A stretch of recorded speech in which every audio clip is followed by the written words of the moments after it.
God. She's a prophetess. She is a survivor of trafficking.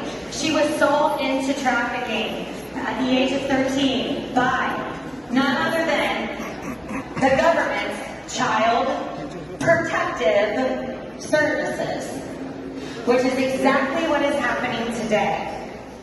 These children are being sold, and they're coming up missing in the Child Protective Services. Why is that? Because they're being sold. They're a commodity.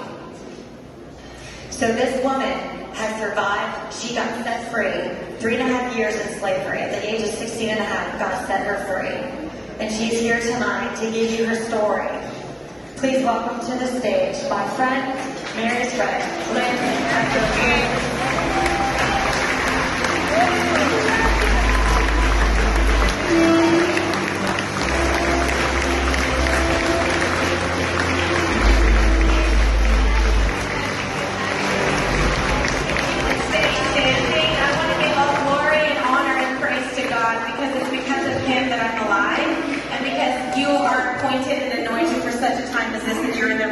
Can we give applause to God?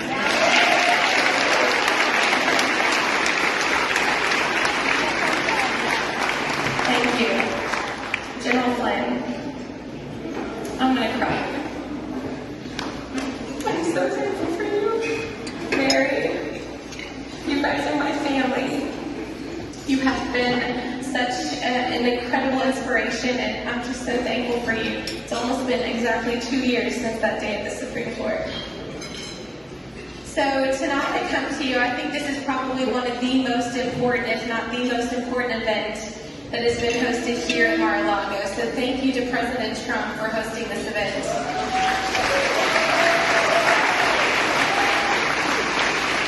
And I will also tell you that this is probably one of the most important events in our nation's history to date because of what we are going after.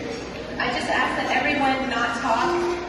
I honor you, and I ask that you honor what this event is bringing, please. I'm silent no more. When I was a baby, my dad gave up he terminated parental rights. At 4, I had an encounter with Jesus, and it was that encounter that carried me through slavery. My mom and I were in a motor vehicle accident at the age of 12. We both died in the accident. God gave me a choice to come back.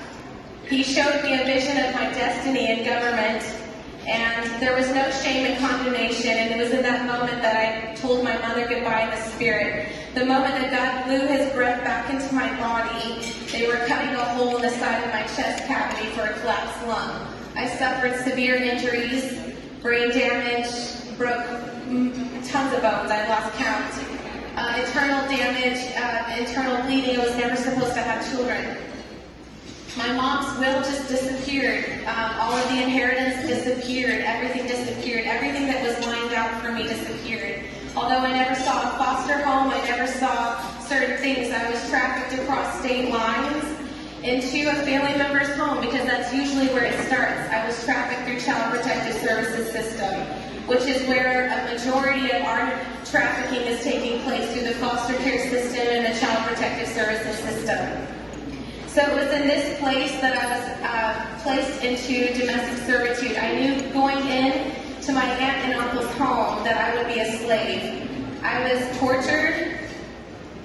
I'm asking for you to just stay silent for a moment. This is important.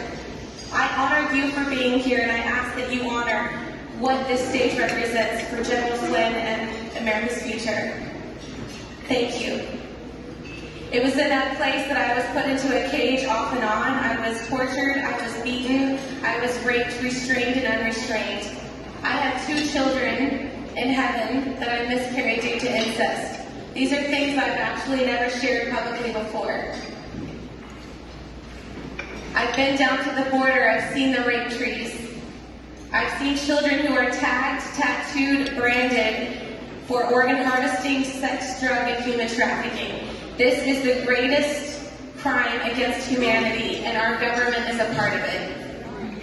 It is sickening, which led me to run for office, although I withdrew because it was the right thing to do. We have to fight. So you are here. I don't know what type of lives that you lead. I don't know what you do. But if you have ever donated at any point in your life, this is the most important night. America's future is at stake.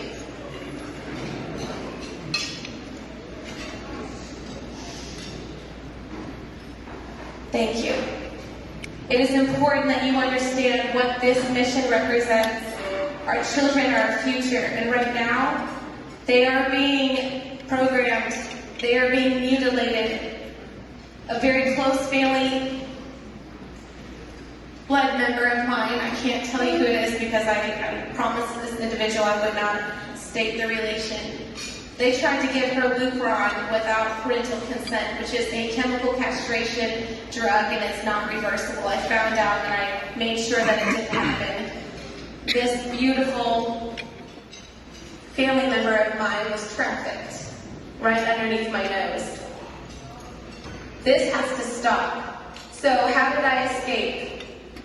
I went to school and I told my school counselor. I fled for my life. I said, you won't find me alive if I continue on.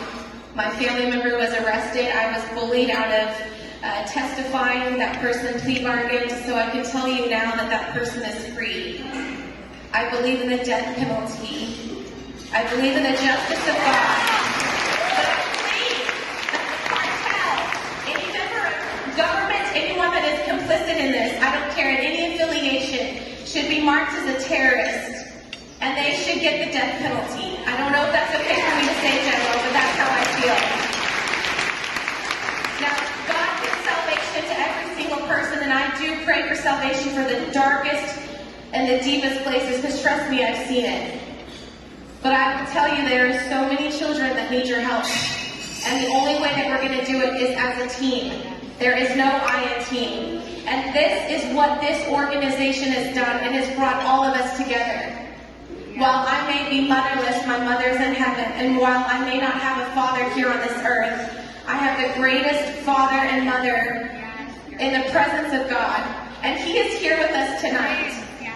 So I am asking you, this speech was not planned. I'm asking you tonight to join with God, with the Holy Spirit, to join a movement, to bring this country into the greatest awakening, the greatest revival, the greatest place that we have ever seen. Our children's lives depend on it.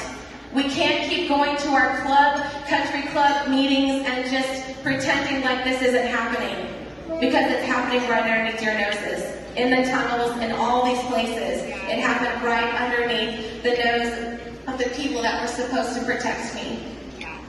So I come to you not as a victim, not as a survivor. I'm an overcomer. I will never stop fighting, and I will see to it that the cartel know, just like Paul said, that the devil would know his name. The devil knows my name, because I'm going to